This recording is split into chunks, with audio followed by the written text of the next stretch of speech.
Today I'm going to talk about unhelpful thinking habits and the thought change process we can go through to help us relearn some better thinking habits. So I first encountered the idea of unhelpful thinking habits and about how to change the way that we think as part of cognitive behaviour therapy. It's a process used within that quite often. So to change our behaviour, we first have to recognise that our behaviour comes first from our reaction to a situation. So something happens, it pushes our emotional button, we react, and that leads to how we behave. So we have to kind of work backwards a bit. And by doing this, I learned to stop myself following the really old thought patterns, those real unhelpful thinking patterns that always led me to anger. So there's loads of stuff online about unhelpful thinking habits. I'm just going to tell you about a few of them, the ones that quite often come up for me. So there's making judgments. So that's where we're making judgments about either ourselves or others. And rather than describing what we see, what's happened, what we have evidence for, we take a tiny bit of something we've heard or seen and make a huge evaluation or judgment about what that means, about either what someone else is doing or how we are. Then there's mind reading or magic thinking, and that's where we assume that we know what somebody else is thinking, usually about us. Now, no matter how well we know that person, it is always false to think that we know what's driving their thinking, because we are not in their head and we don't know what their unhelpful thinking habits are, because everybody's got them. So they will be going through a process of responding and reacting and behaving in exactly the same we do, but they will be driven by different habits, different unhelpful thinking habits that were probably set up, in their childhood. That's kind of how it works. And very rarely, just on that note, I'll say very rarely does anybody get up in the morning and think, okay, I'm going to screw up everyone's day that I meet today. Generally, people do not have that aim in the morning. They get up, they fully intend to do the best for themselves and their children and their job or whatever else, and then things push their button. So the magic thinking or mind reading is a really important one. Catastrophising, that's another important one. That's where we just totally believe that the worst's going to happen. From a little thing that goes wrong, we've escalated it into something massive. There's black and white thinking. So that's where we only look at the good or the bad and we see nothing in between. So an example of that is where, a tiny little thing, somebody that we think was, somebody new that we've got in a relationship with, and everything's shiny and wonderful and they're great and they're brilliant. And then the first time we see one of their human flaws, we think, that's it. They've totally lost it in my eyes. That's it. We see the tiny little error and therefore we've decided that they're evil.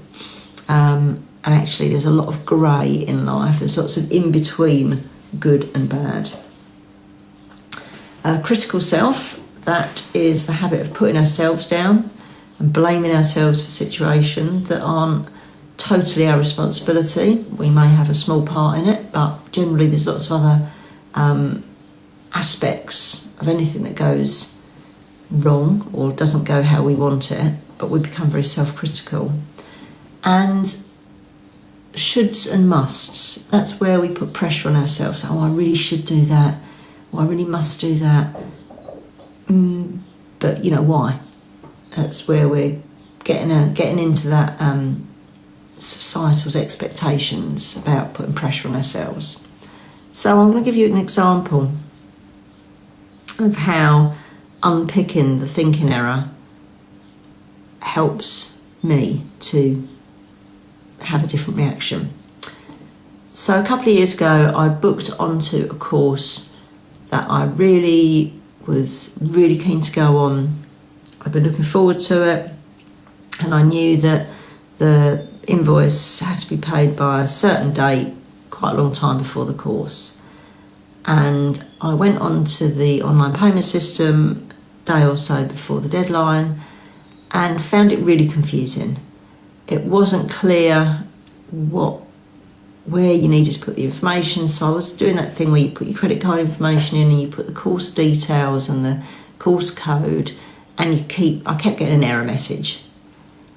And so I'd had another go, and it still hadn't worked. So I'd emailed the organisation saying, is there a issue with your system at the moment? Is it down? Do I need to leave it till tomorrow? I'm mindful that I'm close to the deadline. And I got a really confusing email back, which was of no help to me whatsoever.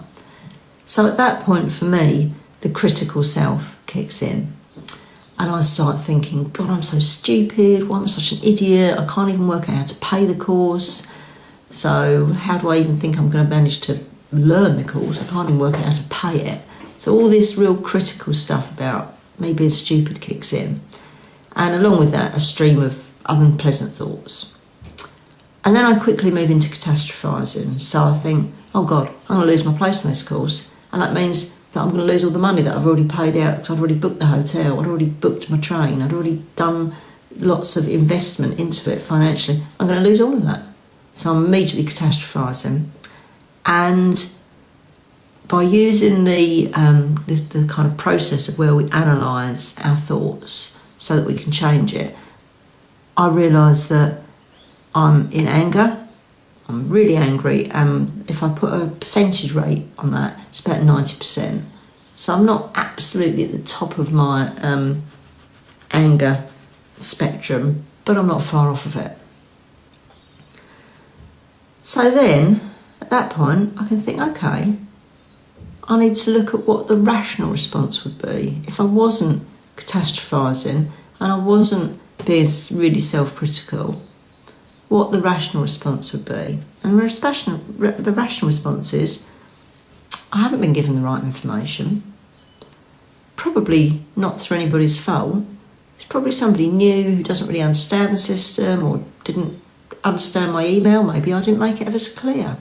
So tomorrow I'm going to give them a call and I'm going to speak to somebody, because this is very, very likely either an admin error or me not understanding one small part of it, or them not understanding what I'd asked, and I will get an answer to it. And as soon as I'd thought that, so I've unpicked all that stuff about, they're deliberately trying to, I hadn't actually thought they're deliberately trying to muck me about, but in another situation I would have thought that.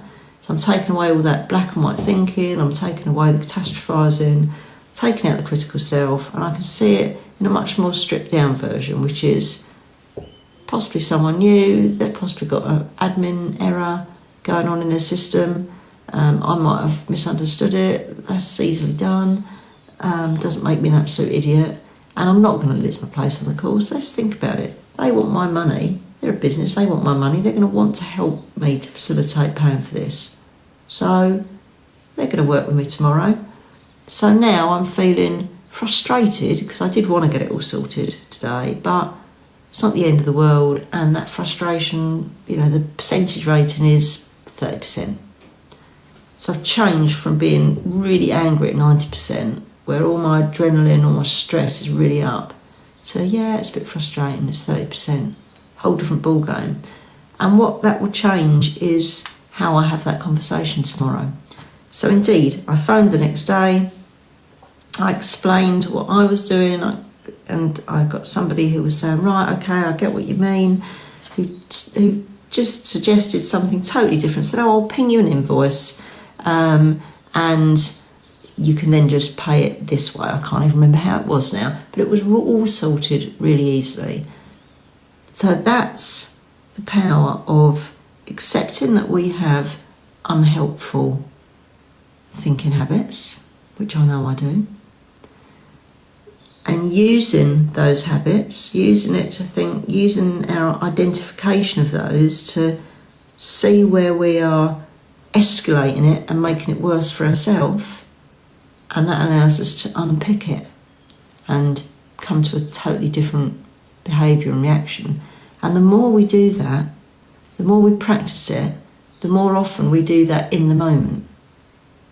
I didn't do this one in the moment. I had to do it an hour or two afterwards when I got myself into a right state, and then thought, wait a minute, you know what you need to do? You need to use this tool. And immediately unhooked myself from all of that catastrophising, worry, thinking that I'm an idiot, being self-critical, and sorted it out first thing the next morning. I hope this example has been helpful to you. There's loads more information about unhelpful thinking habits online, lots of templates to use as to how you can change your thought patterns. So, yeah. Thanks for listening.